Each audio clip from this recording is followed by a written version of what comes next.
बहुत शोर था एमक्यूएम और नून लीग के इंतखाबी इत्तेहाद का। क्या हुआ कि एकाएक हम देखते हैं कि वो इंतखाबी इत्तेहाद शोर ही था ना। हमने तो आगे कहा था ये मुलाकात थी, इत्तेहाद नहीं था। अच्छा। और मुलाकात करनी थी क्योंकि मियाँ साहब आए थे और उन्होंने बुलाया भी था। और सच्ची बात तो ये है कि अगर हम गौर से देखें तो हमारे पास बहुत ज़्यादा ऐसे इंतखाबी सियासी इत्तेहाद के लिए लोग बचे भी नहीं हैं।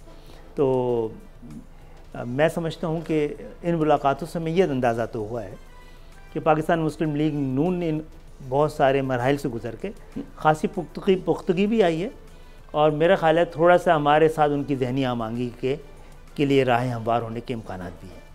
अच्छा, ये बताइए कि इंतखाबात से पहले, क्योंकि अमूमन ये फैसले किए जाते हैं इंतखाबी नताइज के बाद और ये देख के किए जाते हैं कि किस जमात का पलड़ा भारी है, तो आपने कार्ड कबल उस वक्त शो नहीं कर दिए। हो सकता है पीपल्स पार्टी जो है वो, हमने तो नहीं कहा ना हमने एक इत्तेहाद किया है। नहीं, मैंने नहीं कहा, जो इम्कानात का इज़हार किया, इनके जो झुकाव नजर आ रहा है हमें वो उस तरफ नजर आ रहा है। वो नेचुरली देखें, पीपल्स पार्टी के साथ एक बहुत बड़ी तारीख़ है हमारी और वो 50 साल की है।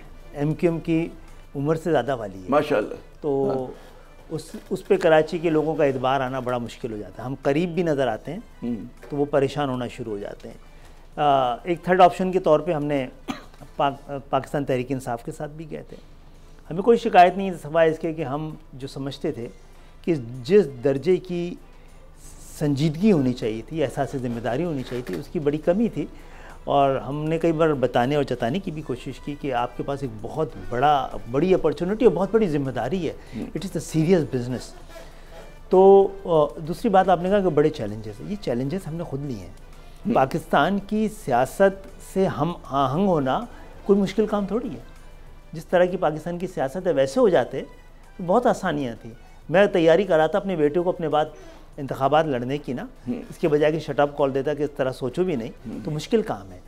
और हमने जो पिछली दफ़ा फिर ये वाली बात आपने की कि बहुत सारे वादे वफा नहीं हुए, लेकिन इस दफ़ा हमने 2018 के बाद बहुत कम शोर मचा के बहुत सारी चीज़ें अपनी तस्लीम भी करवाई हैं। 75 साल बाद हैदराबाद को यूनिवर्सिटी मिलने जा रही है, तकरीबन मिल गई है, वापस नहीं हो सकती शायद। हमने पहली दफ़ा एमक्यूएम 2018 से पहले की एमक्यूएम ने शायद इतनी संजीदगी से और ज़्यादा शोर मचा के भी सेंसस पे काम नहीं किया था। इस कमज़ोर सी एमक्यूएम ने 75 लाख अफराद को, कराची के लापता अफराद को पाकिस्तान की आबादी के अकाउंट में जमा करवाया है।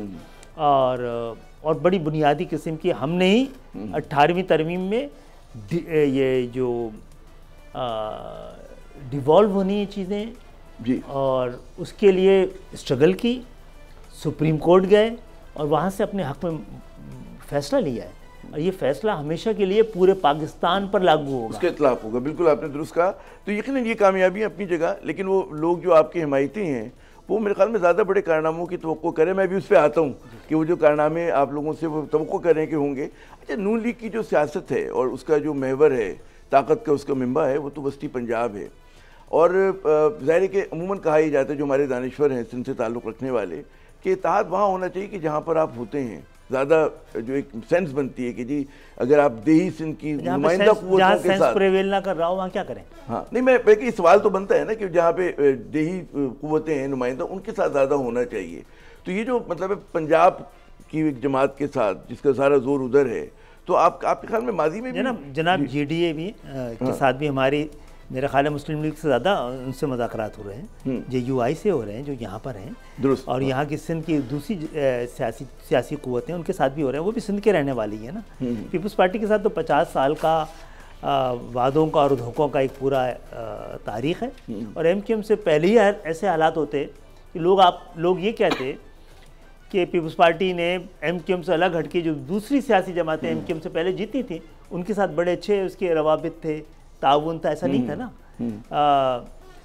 जो पीपल्स पार्टी की तारीख़ जो है इधर हम इधर तुमसे शुरू हुई, फिर उसने क्या किया, उसने आने के बाद फौरी तौर पर, हालांकि भुट्टो साहब तो पंजाब से भी जीते थे ना, लिसानी बुनियाद पर सिंध में शहरी और देही का कोटा लगा दिया। आपने एडमिनिस्ट्रेटिवली तकसीम कर दिया ना सिंध को।